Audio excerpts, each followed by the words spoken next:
Serafina's POV. This baby boy is Raid, our second son. Usal ko doon ako nabunutan ng tinik sa katawan. Nakita kong pagkagulat sa mata nito.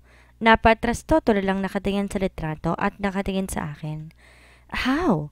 Puno ng pagtataka ang boses nito at ang mga mata hindi naniniwala.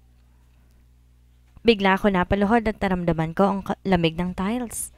Napahilamos ang kamay sa mukha ko. Hindi ko kayang balikan yon. Ayokong pag-usapan ng anak kong si Ray dahil wala ng anak ko na yon. Matagal na tong wala. Hindi ko alam kung patay ba ito o buhay pa. Hindi ko alam kung ba't sa lahat na nadamay sa kidnapping incident sa Dubai, ang anak ko pa. Pinilit kong maging masaya. Kalimutan na masakit na nangyari. Maging tuon ng atensyon kay Wade. Ang akala kong anak kong si Wade, pinaalaga ko si Raid kay Rifel pero hindi. Kasabay ng pag-alis ni Rifel na alam din ang plano ko na sinang-ayunan nito ay ang pagkawala ng anak kong si Raid para hindi magtaka si Wade. Ilang beses kong sinisisi ang sarili ko. Napakapabaya ko. Nagbumukha akong kawawa sa Dubai kakahanap sa anak ko. He's just 1 year and 4 months nang kunin to sa akin. Wala na nga si Mama, si Papa, pati ba naman anak ko nawawala rin? Where is he? Where is he, Serafina? May diin itong sabi na kinakagat ko ng labi. I don't know. I don't know. Kaya nga babalik ako ng Dubai para hanapin siya. Ayoko malaman mong nawawala siya. Gusto kong kapag nahanap ko na siya doon ko sana sasabihin pero nag-breakdown na ako sa harapan niya. Napaatras ito at napatayo. Napatingala ako at nakita kong galit at panghihinayang sa mata nito. How could you? Anito.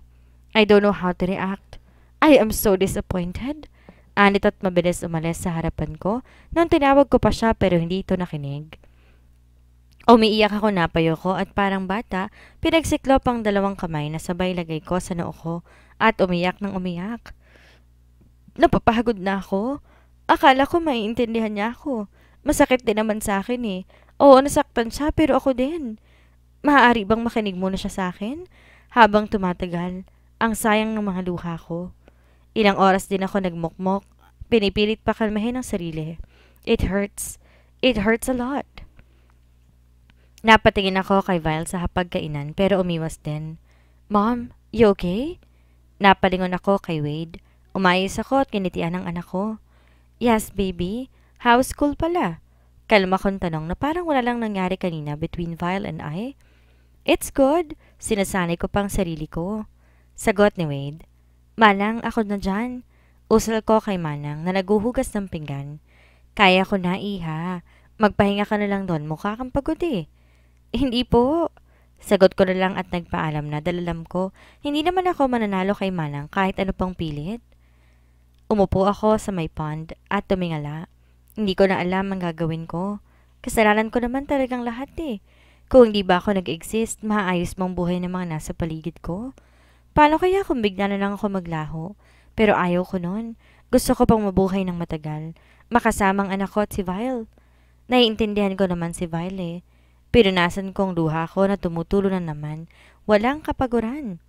Napangiti ako ng pagtingala ko. Full moon pala. Ang daming stars, ang gandang tingnan, nakakawala ng stress. Serafina? Malamig at baritonong wika na isang pamilyar na tinig na kinalok ko pero hindi ko pinansin. Narinig ko ang pagbuntong hininga nito. Nakunot ang noo ko nang hawakan itong kamay ko at in-intertwine pa roon. Hinila ko ang kamay ko pero mahigpit ang kapit ito. Are you mad? I'm sorry. May lungkot sa boses itong nakapagpakalma sa akin. I am just speechless and disappointed. Anito, to myself. Hindi ako galit sa'yo. Nagagalit ako sa sarili ko dahil wala ako sa tabi mo. Palagi kong wala tuwing buntis ka. Kung nandun lang siguro ako hindi mawawala ang anak natin. Anito at nakita ko pa ang galit sa mga mata niya. Akala ko galit siya sa akin. Naiiyak ako.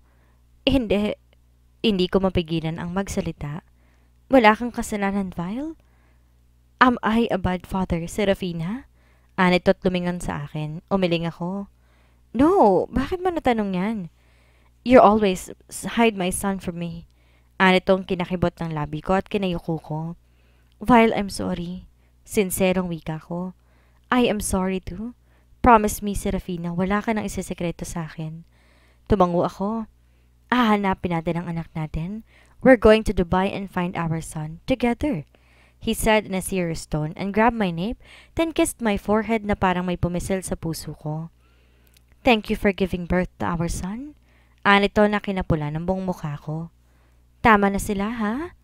Pero nawala ng emosyon nito sa mga mata. I want 10 children, Serafina. Huy, di ako baboy. Yes, you're not a pig. 10, Serafina. No, Vile. 3, okay na. Umiling ito. Hindi naman ikaw yung mapapagod sa pagbuo. Yung bibig mo, ha? Oo, hindi ako napapagod sa pagbuo, pero sa panganganak, oo. Okay, it's not 10. Nito na sumuko na. Good, sagot ko. It's not 10. Hanggang sa kaya mo lang. It's either 10 or 15. Then he chuckled na kinabato ko sa kanya. Akala ko aabot pa kami ng umaga sa hindi pagkakaintindihan. Hindi rin pala kaya ni Violet. Di rin ako matiis. Hindi ko rin naman siya kaya. Ilang taon nang sinayang namin. Violet, sa dami ng babae sa mundo at nakilala mo, bakit ako nagustuhan mo? Seryoso kong tanong. Totoo naman, may jewel na nasa kanya ang lahat except sa ugali.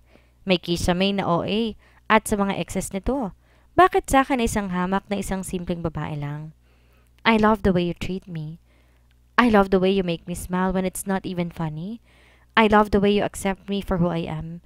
You know I'm not a saint or what? I love the way you cook, you making me coffee, to feel like you're my home. I can't explain but really you're my weakness and everything. So if you see me lose for something and you're not around, it's your fault. Nito na kinapula ng buong mukha ko. Yung may pagbabanta sa confession niya pero kinikilig ako. Ngayon ko lang siya narinig na nag-confess at kakaiba pala sa feeling. Para akong lumilipad sa ere sa sobra kong saya. Kinabukasan, pinasama ko si Manang Carmelita, Kyra at Jella na pumunta sa mall para bumili ng stock sa bahay dahil ubos na. Buti pumayag si Vile. Simula nang siya ang pinili ko, akala ko, hihigpitan ako nito lalo, pero hinayaan ako nito sa gagawin ko dahil sa kanya naman ako uuwi. Kasama namin ang ibang bodyguards, tsaka bumalik ulit si Vile sa kumpanya dahil may aasikasuhin siya. Sabi nila baka babalik na to sa pagiging CEO. Dahil palpak si Kael, hindi ka raw kasi ito sanay. Mas gusto nitong nasa planta at hindi sa opisina. Namimili na ako ngayon sa mall ng mga foods at gamit na magagamit sa bahay. Naghiwa-hiwalay muna kami ng mga kasama ko. May dala ang mga tong lalagyan at magkita-kita na lang kami sa counter. Nakasunod sa akin isang bodyguard. Kaya hinayaan ko na lamang. Pumunta ako sa mga appliances at may nagustuhan na akong basa doon na bagay kay Vile. Napangiti akong nilagay yon sa dala kong lalagyan at nagpatuloy sa pamimili. Nang matapos kami, dala na ng guards ang pinamili namin tungo sa kotse. Gosh, nakakapagod doon na Sera. Kaya nga ayoko sumama eh. Pero dahil nandito na si Luna Sera, kay go. Kay mga bata kayo. Umayos nga kayo kung ayaw ninyong makarating to kay senyorito. Baka matanggal pa kayo sa trabaho. Wika ni Manang Carmelita. Asus, sinay Cams. Di mo naman kami magagawang isumbong eh. Mahal mo kaya kami? Pangaalas ka ng dalawa na kinailing ni Manang Carmelita. Pero natahimik silang bigla na makita si Jewel na nasa harapan at hindi ko maintindihan ang muka. Bigla akong kinabahan. Bakit siya nandito? Serafina, maaari ka bang makausap kahit saglit lang? Dinig ko sa boses niya ang pagod at pagmamakaawa. Hoy babae, anong drama yan? Huwag ka maniwala John ate, nagdadrama yan eh. Ines na sabi ni Kyra na hindi ko naman pinansin. Please, Serafina, huling pagkakataon na to, may sasabihin lang ako. Anito at yumuko. Mukha naman tong di gagawa ng kung ano. Napatingin ako kay Lamanang pero umiling ang mga to. Napatingin ako kay Jewel. Sige pero doon lang. Turo ko sa isang bakanteng makikita kami. Luna Sera, iha. Ayos lang ako. Diyan lang kayo at saka kitang-kita nyo naman kami dito eh. Maraming salamat, Serafina. Usal ni Jewel na nakasunod na sa akin. Na makarating kami sa tinuro kong lugar sa parking lot, hinarap ko ito. Nakayuko ito. I'm sorry sa ginawa at nagawa ko sa iyo, Serafina. Alam ko hindi mo na ako mapapatawad, pati si Mommy, pero nagsisisi talaga ako. Matagal nang di kami binalikan ni Dad. Ewan ko kung nasa na siya ngayon. Si Mommy lulong sa sugal, kaya ako ay nagbabankrupt ng negosyo. Sinasabi ko sa ito Dahil baka hindi na rin ako magtagal pa rito. Anito sa mababang tinig at nakita ko sa mukha nito ang pagkatotoo. Hindi ko alam kung anong dapat kong isagot. Alam kong hirap akong patawarin pero sana dumating yung araw na mapatawad mo ko. Kami ni Mommy. Nakakapagod na rin kasi maging kontrabida sa kwento. Palagi nag-ahabol. Anito at sumisigok pa. Napayo ko ito at umiyak. Naaawa ko sa kanya. Lumapit ako sa kanya. Hindi to naka-heels kaya't magkasing tangkad na kami. Inawakan ko pa ang balikat niya. Ayokong sabing wala na si Daddy. Hindi naman sila madaling patawarin. Pero habang nagmamature ka, parang tinatanggap mo na lang talaga na ganito at ganyan talaga ang nangyayari. I'm sorry. Umiiyak to habang luluhod sana, pero pinigilan ko. Stop, Jewel. Pinapatawad na kita. Sinserong sabi ko na siyang kinitingalan nito. Para nagulat pa sa sinabi ko. Can I hug you? Napakabait mo talaga, Serafina. Sa sobrang bait mo, yan ang magdadala sa'yo sa hukay. Malademonyong wika nito. At may naramdaman ako sa tiyan ko na masakit. Sobrang sakit. Napatingin ako sa kanya. Nanlalaki ang mga mata. Napaupo ako sa sahig, hawakan tiyan ko, na puno ng saksak at dugo. Luna Sera! Pesteng yawa ka, Jewel. Bumalik ka rito, demonyo ka! Dinig kong sigaw sa paligid at ilang putok ng barel. Pero ang napagtunan ko ng pansin ay ang tiyan na hawak ko at pinipigilan ang dugo na lumabas. Sobrang sakit na siyang kinluha ko. Nahihilo ko at wala na ako naririnig pa sa paligid. Malagkit ang dugo at andun pa ang kutsilong nakasaksak sa akin. Hindi ko magawang hawakan ng mga kasama ko. Napasigaw ako ng mabilis na tinanggal ang kutsilyo na nakasaksak. Kahit malabong paningin nakikita ko ang pagmamakaawa na mga kasama ko na wag akong pumikit o kaya ay matulog. Pinagkatiwalaan kita, Jewel. Binigyan kita ng pagkakataon na magpaliwanag at papatawarin kita. Pero mga katulad mo ay nakalimutan ko. May dugo talagang ahas at kataksilan. Nagsuka ako ng dugo. Ayoko ng pakiramdam na to. 3 saksak ang inabot ko kay Jewel na hindi ko napaghandaan. Ito na ba ang katapusan ko? Tawagan mo sa senyorito, Kyra. Nanginig ang boses ni Manang Carmelita. Kanina pa po. Naiiyak na sagot ni Kyra. Kanina ko pa gustong matulog, pero hawak ni Manang isang kamay ko. Hindi hawak ang tiyan ko. Narinig ko na lang isang kotse na mabilis tumigil at ilang kotseng kasunod at mga yabag ng paa patungo sa amin. Naramdam kong nakalutang na ako sa ere at doon na ako nawalan ng malay, pero nakarinig ko pa rin ang isang bulong. Do not fucking leave me, Serafina. Vile? Tumulo ang luha ko at pumikit na. Third person's POV. Find her. If you can't find her, I myself will fucking kill all of you. Galit at may diing wika ni Vile. Hawak ang baril at pagod ang mga mata. Bawat sulok ay may tama ng baril dahil sa galit niya. Hindi niya maisip na magagawa ni Jewel. Nagdidilim ang paningin niya at lahat na nakikita niya, walang awat niyang pinalilisikan ng mata. Kung hindi nila mahahanap si Jewel, siya ang maghahanap at wala siyang pakialam kung babae pa ito. Papatay niya to kung nasa kritikal na kondisyon si Serafina, pero maayos ng kalagayan ng babae. At kung gagawin niya iyon sa kapatid ni Serafina, lumalabag siya sa batas. Hindi siya natatakot sa batas. Kahit ano pang gawin na nakatataas sa kanya, hindi siya natatakot. Mas natatakot siya sa kalagayan ni Serafina. 3 araw na tong hindi nagigising. Nasa ospital to at ayaw niyang magtagal ang babae roon. Kung maaari, dito na lamang sa mansyon niya ito manatili at pagbabantayin lamang ng private doctor niya. Get out! Mabilis lumabas sa basement ang mga tauhan na inutusan niya. 3 araw na rin hindi pa rin nakikita ang babaeng dahilan ng pagkakasaksak ni Serafina. Napahilot siya sa ulo. Di makapagsalita ang mga butler na nasa gilid lang niya nakatayo. Nagyoko ang mga to dahil kapag si Vile ang nagalit, yun na talaga ang kinatatakutan nila. Nakita na nila itong magalit. Matagal na iyon, pero bumalik lamang ito ngayon dahil sa nobe nito. Watch my wife. Nito. We will, senyorito. Mabilis at sabay-sabay nilang sagot dahil may pagbabanta sa boses nito. At napahinga sila na lumabas si Val sa basement na kinasunod na lang din nila. Muntik na ako maihi, Brad. Shut up, Antonio. Malamig na wika ng Trevi, pero tumawa lang ang dalawa pang nakasunod sa kanila na si Butler 7 at Butler 9. Mabilis nilang nasalo ang susi na binigay ni Butler 4 at nagmadali silang pumunta sa parking lot para kunin ang kotse na dadalhin. They're going to the hospital para bantayan ang nobyo ng amo nila. Nag-alala din sila dahil biglang tumahimik ang mansyon nang mawala ang presensya ng babaeng yon.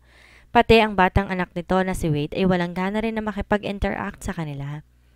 Maga ang mata ng bata, pero pinilit pa rin mag-aral at puntahan ng nanay sa ospital paghapon na.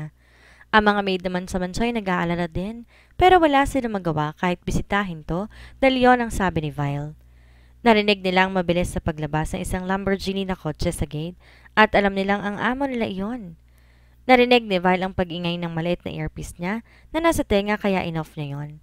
Sabay alis nun at lagay sa drawer ng kotse at mabilis pinaandar ang kotse. May isang earpiece na naka-on sa kotse at alam niya yon. Burn them alive, he said coldly while gritting his teeth.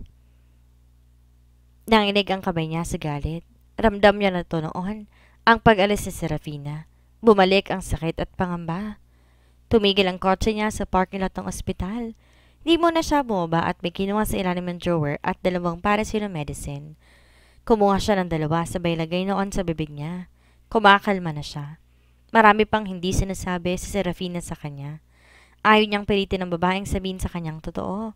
Hanggat kaya niya maghintay, maghihintay siya hanggat kaya nitong sabihin sa kanyang totoo. Kesa pilitin ng babae, baka iwan pa siya ulit. Ayaw niya nun.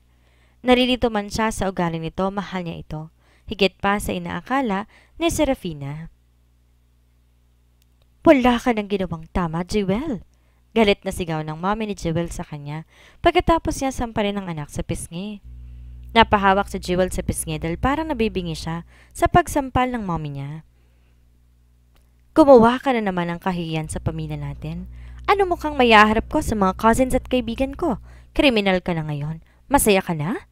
Kitang-kita ni Jewel kung paano siya kinasusuklaman ng mommy niya. Sa nagawa ko na eh. Wala nang rewind ngayon. Kaya piliin ko na lamang ang gawin, magpapasaya sa akin. Oh, bakit ka ba nagagalit, ma'am? Kung hindi ko ginawa yun kay Serafina, ikaw din ang gagawa. At dahan-dahan ngumisi si Jewel ng malademonyo. Umayos siya ng tayo at inayos ang buhok na parang di pa masuklay. Bastarda! Lumayas ka sa pamamahay na to. May plano pero inuuna yung kabobohan mo. Ilang taon natin tong pinaplano pero dahil sa umibig ka sa Vile na yon, lumiko ka pa. Bakit, mom? Hindi mo ba talaga minahal si daddy? Hindi. Masaya nga kung nawala na lang ito. Dahil itong biglaan, dahil sa akin na mapupunta ang ari-arian. At dapat maging matalino ka sa desisyon mo. Dahil anytime, mawawala ito kung gagawa ng paraan ang biological na anak ni Ashton na si Serafina at babawiin lahat ng sa kanya. Kaya nga sinaksak ko na mom eh. Duh! Hindi pa naman sa patay. Nainis na wika ni Jewel na parang normal lang sa kanya ang ganong pangyayari. Parang sanay na kalapit sa inosenteng mukha nito. May nagtago pa lang ng kademonyohan. Umalis ka sa harapan ko, baka di kita matansya at makalimutan ko pa na anak kita. May diing wika ng mami ni Jewel. Padabog na umalis si Jewel pero bago yon, tinignan niya na muna na masama ang mami niya. Binato pa siya ng bag nito na sa pool sa ulo niya, pero di siya nakaramdam ng sakit. Napatingin siya dahil nahulog ang laman ng mga yon. Kinuha niyang isang black card at ngumisi sa mommy niya. Thanks for this, mom. Ciao! Ani ang kinasigaw ng mommy niya para sa inis dahil sa kademonyohan ng anak niya.